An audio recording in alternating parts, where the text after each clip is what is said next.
Next factor is effect of substrate concentration. Now, we know this is substrate and this is enzyme. Substrate binds to the active site of the enzyme to form ES complex, right? Now, with the increase in substrate concentration, the velocity of the enzyme catalyzed reaction increases. What does it mean? It means that whatever amount of substrate we are given and the enzymes we are provided with, all the enzyme active sites are occupied by the substrate since it is maximum, since its number is more. There is an increase in this concentration, that's why. But the reaction rate, as a result of this, the reaction, it reaches a maximum velocity जिसको हम बोलते हैं Vmax, which is not exceeded by any further rise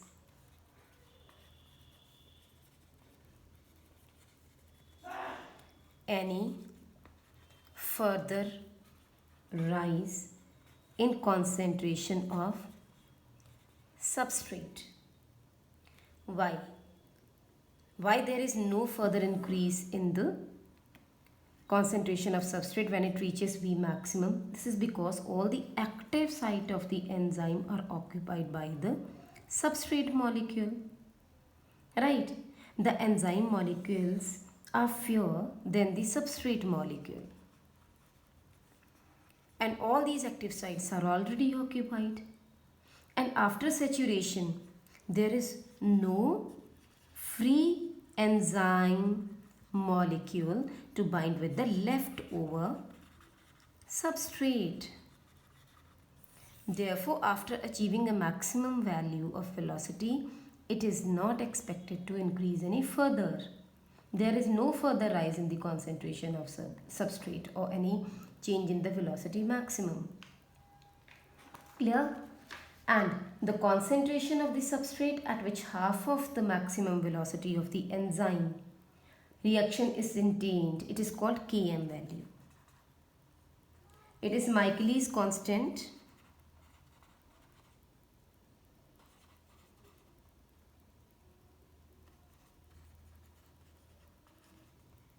Michaelis constant. Now, understood the reaction rate in case of a substrate? We show the effect of substrate with the help of a graphical representation as well. We say it's like this. This is the velocity of reaction. This is the time. That is the substrate concentration. Here we see the reaction rate is going like this, and the velocity at which half of the rate of a reaction is achieved is known as Michaelis constant Km, where this index is known as half of V max. So half of V max is the point where the velocity for the half of the reaction rate is carried out, and it is represented by Km value. Alright, this is in the y-axis and this is in the x-axis.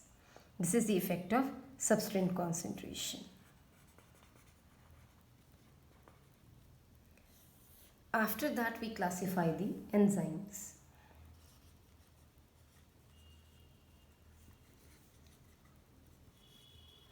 How the enzymes are classified?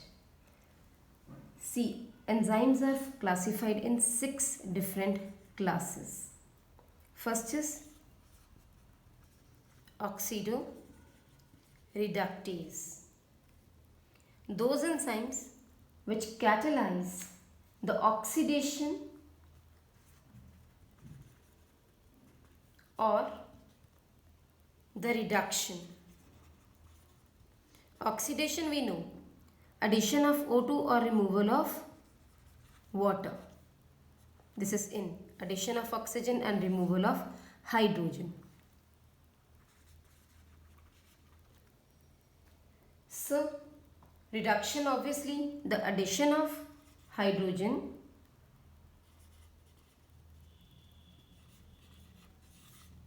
and removal of oxygen. So by altering the substrate in such a manner by the enzymes, it brings the oxidoreductase class. That is, one of the substrate is reduced, one of the substrate is oxidized, and automatically when the reaction rate proceeds, this particular one gets oxidized and the other one gets reduced by the action of enzymes. Second class is transferase.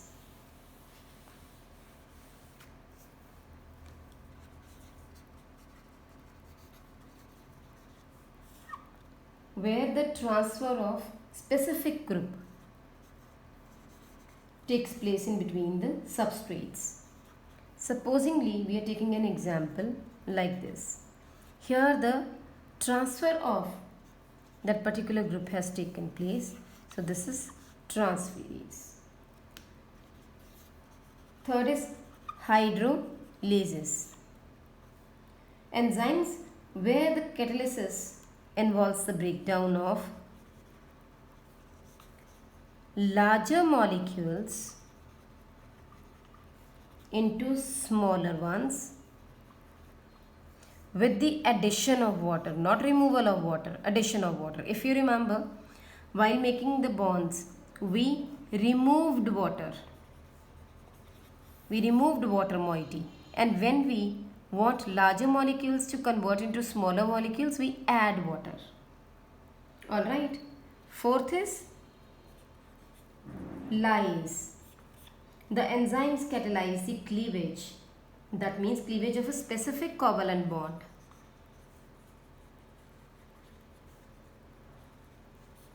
And removal of specific group.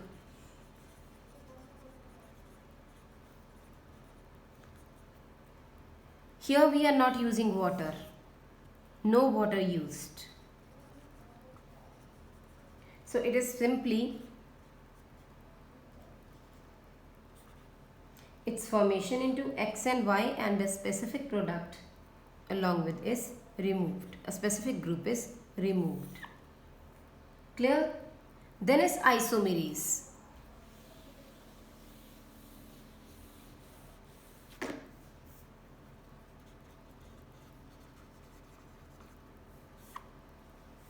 In isomerase, it generally involves the rearrangement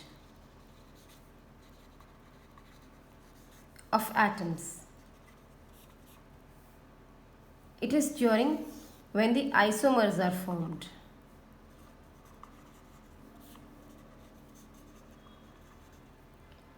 Next class is ligase.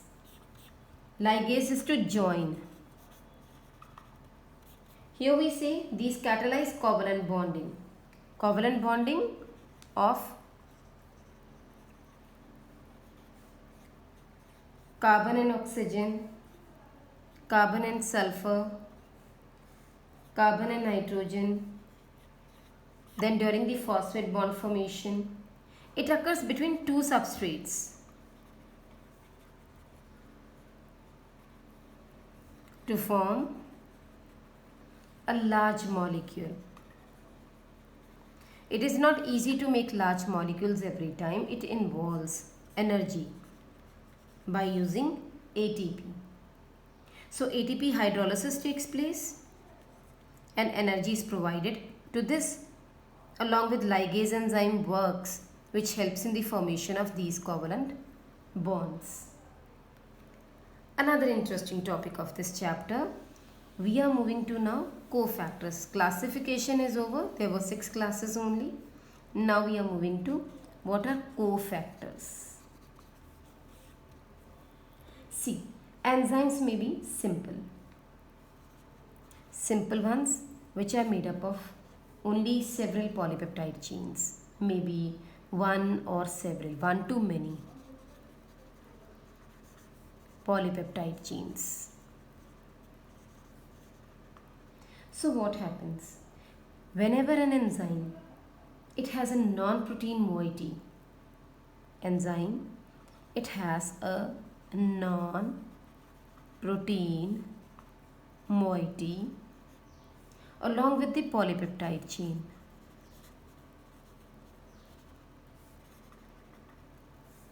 It is called conjugate enzyme.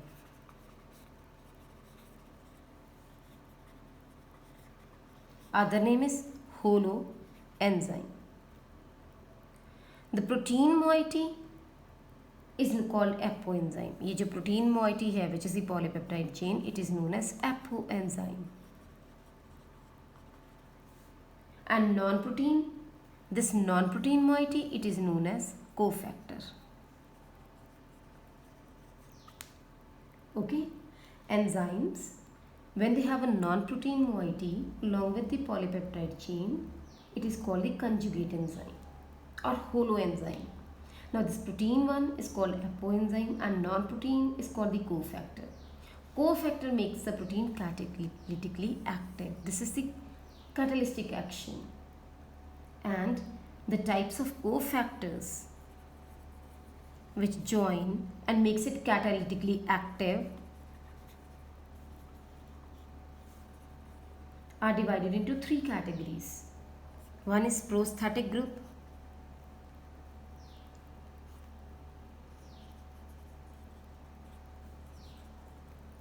another one is coenzyme, and third one is the metal ion.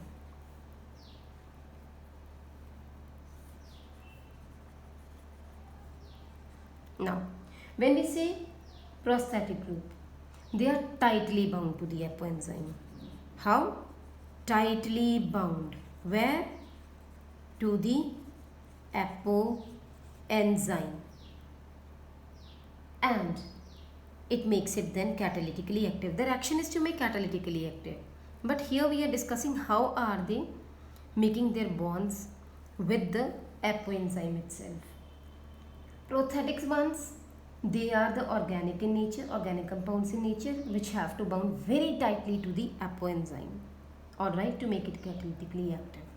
इसकी example में हम करते हैं हेम group. Heme is the prosthetic group. It peroxidizes and catalyzes and forms the part of the active site of enzyme. It breaks down H2O2 into water and hydrogen, oxygen. Okay. This is the heme group which acts as a prosthetic group.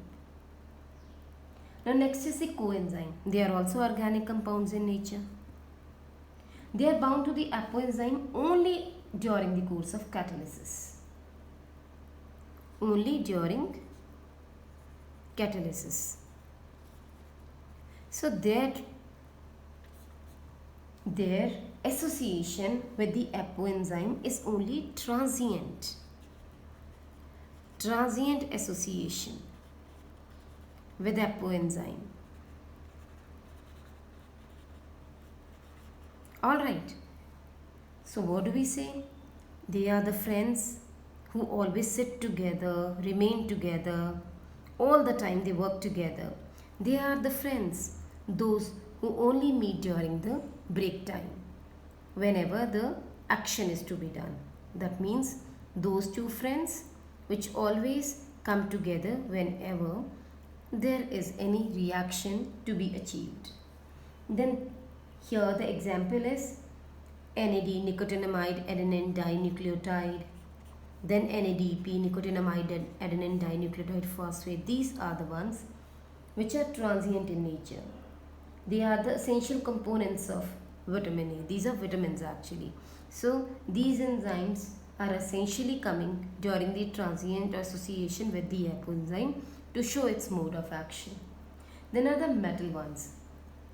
They are required for the activity which form coordinate bonds. First of all, they form coordinate bonds. with the side chains at the active site और with substrate. तो वो क्या करते हैं, ये coordinate bonds बनाते हैं. Like zinc, it is a cofactor of carbonic anhydrase. They are very, very, very specific. They do not come all the time. They do not occur during the break time or during that time where the transition state has to take place. They are active only by making simple coordinate bonds, and basically the reaction rate is achieved.